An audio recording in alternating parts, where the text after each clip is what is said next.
Hello mga kumari ko. Ititreat ko pala yung bunso kong kapatid.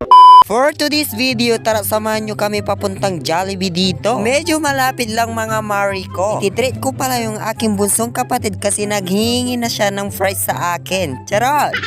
Yeah, dali-dali na kami nagtingin at naghanap ng Jollibee dito. First vlog ko lang to mga mari ko, naway supportahan nyo ko araw-araw. So ayun mga mari ko, magandang gabi sa inyo. May masayang bata na naman dito mga mare. Nakita niya na naman ang kamukha niyang Jollibee. Charot! Yeah, dali-dali na kami pumasok tsaka nag-order. Sobrang saya na naman ng batang ito mga mare. Guys, sobrang tigas mga mari ko, pinipili niya pa rin. Ang mga bata talaga mga mari ko, kahit hindi naman ako hihingi. Konsensya naman mga mari ko, binigay na sa akin. Ikaw talagang bata ka, pinapahirapan mo pa ako. So hanggang dito lang